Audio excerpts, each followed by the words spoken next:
ಇಲ್ಲ ಅಂತೇಳಿ ಅಂದಾಗ ಜನ ಇಲ್ಲಿ ಮತ ಹಾಕ್ಬೋದಾ ಒಂದು ದೊಡ್ಡ ಆಸೆ ಇತ್ತು ಅವ್ರಿಗೆ. ಕಳೆದ ಅಧಿವೇಶನದಲ್ಲ ಹೇಗಾದರೂ ಶತಾಯ ಗತಾಯ ಮಾಡಿ ಈ ಮಸೂದೆ, ಯಾವ ಮಸೂದೆ, ಕ್ಷೇತ್ರ ಮರು ವಿಂಗಡಣೆ ಪಾಸ್ ಮಾಡ್ಕೋಬೇಕು. ಅದು ಆಯ್ತು, ನಾವು ಗೆದ್ದೀವಿ. ಯಾಕಂದ್ರೆ SIR ನಮ್ಮಂತದ. ಯಾಕಂದ್ರೆ ನಾವು ಯಾರು ಬೇಕು ಅವ್ರು ಇಟ್ಕೋಬೋದು, ಬೇಡಾದ ಓಟ್ಗಳನ್ನು ಕಟ್ ಮಾಡ್ಬೋದು. ನಮ್ಮ ಬರಲಾದ ಓಟ್ಗಳು ಯಾವುದವು ಅವುಗಳನ್ನ ಯಾವುದೋ ಒಂದು ಕಾರಣ ಹಚ್ಚಿ ಮನೆಗೆ ಕಳಿಸ್ಬೋದು. ಬಾಂಗ್ಲಾದೇಶ ವಿದೇಶಿಗರು, ಅಫ್ಘಾನಿಸ್ತಾನದ ವಿದೇಶಿಗರು, ಪಾಕಿಸ್ತಾನದ ವಿದೇಶಿಗರು ಒಂದು ಹನಿಪಟ್ಟಿ ಕಟ್ಟಿ ಹೊರಗೆ ಹಾಕ್ಬೋದು.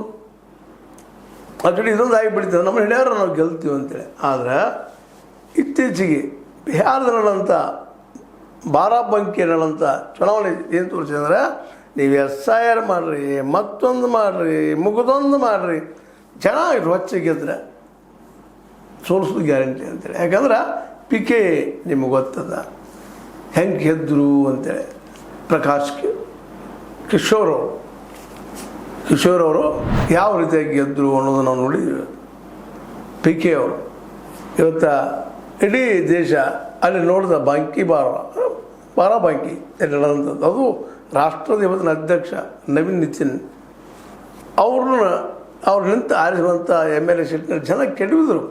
ಇದಕ್ಕೆ ಕಾರಣ ಏನಪ್ಪ ಅಂತಂದ್ರೆ, ಈ ಪ್ರಶಾಂತ್ ಕಿಶೋರ್ ಗೆಲುವಿಗೆ ಕಾರಣ ಏನಂದ್ರೆ ಅಶಾಂತಿ.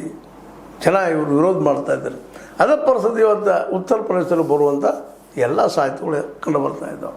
ಹೀಗಾಗಿ ಏನೇನೋ ಕನಸು ತೋರಿಸಿದ್ದಾರೆ ಇವತ್ತು ನಮ್ಮ ಕೆಂಪುಕೋಟೆ ಮೇಲೆ. ಜನರು ಕೂತ್ಕೊಂಡು ಕೇಳಿದ್ದಾರೆ. ಆದರೆ ಇವತ್ತು ನಂಬೋ ಸ್ಥಿತಿಯಲ್ಲಿ ಇಡೀ ದೇಶದ ಜನ ಇಲ್ಲ. ಕಣ್ಮುಂದೆ ನೋಡಿದ್ರು ಎಲ್ಲ. ಅದೇ ಕಾಲಕ್ಕೆ ಇಲ್ಲವರಿಗೆ ಉದ್ಯೋಗ ಸೃಷ್ಟಿ ಆಗಲಿಲ್ಲ. ಎಲ್ಲ ಸೆಕ್ಟರಲ್ಲಿ ಫೇಲ್ಯೂರ್ ಆಗಿಬಿಟ್ಟದ. ಅದೇ ಕಾಲಕ್ಕೆ ಉದ್ಯೋಗ ನಿರ್ಮಾಣ ಮಾಡುವಂಥ ಶಕ್ತಿ ನಮ್ಮ ದೇಶಕ್ಕಿಲ್ಲ. ಯಾಕಂದ್ರೆ ನಮ್ಮ ದೇಶದ ಪರಿಸ್ಥಿತಿ ಇವತ್ತು ಭಾಳಷ್ಟು ನಾಜೂಕಾಗ್ಯದ. ಸಾಲದಲ್ಲಿ ಸಿಕ್ಕು ಒದ್ದಾಡೋಂಥ ಪ್ರಸಂಗ ಆಗಿಬಿಟ್ಟದ. ಅಂಥ ಒಂದು ಪ್ರಸಂಗದಲ್ಲ ಈ ನಮ್ಮ ಮೋದಿಯವರು ಈ ಮುಂಬರುವ ಚುನಾವಣೆಯಲ್ಲಿ ಗೆಲ್ತಾರ ಅನ್ನುವಂಥ ಪ್ರಶ್ನೆಗಳು ಸ್ಟಾರ್ಟ್ ಆಗಿಬಿಟ್ಟಿದ್ದಾವೆ. ಮತ್ತು ಇನ್ನೂ ನೋಡಿದ್ರಿ ನೀವು, ಅದು ಕಳೆದ ಅಧಿವೇಶನದಲ್ಲಂತೂ ಜಂಜಿಗಳ ಮೇಲೆ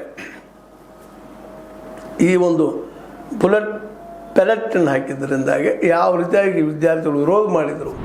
ವಿರೋಧ ಮಾಡೋದಷ್ಟೇ ಅಲ್ಲ, ಎಲ್ಲ ಕಡೆಗೂ ಅವರು ವಿರೋಧ, ಇಡೀ ದೇಶ ತುಂಬ ವಿರೋಧ ಮಾಡಿ ಪಾರ್ಲಿಮೆಂಟ್ದಲ್ಲೇ ಅವ್ರು ಬಂದು ಮಾತಾಡೋಕ್ಕೆ ಸಹಿತ ಆಸ್ಪತ್ರೆ ಕೊಡಲಿಲ್ಲ. ಕೊನೆಯ ದಿನ ಒಂದು 3 ನಿಮಿಷ ಒಂದೇ ಮಾತರಂ ಹೇಳೋ ಮೂಲಕ ಮುಗಿಸಿಬಿಟ್ರು ಇಬ್ಬರು.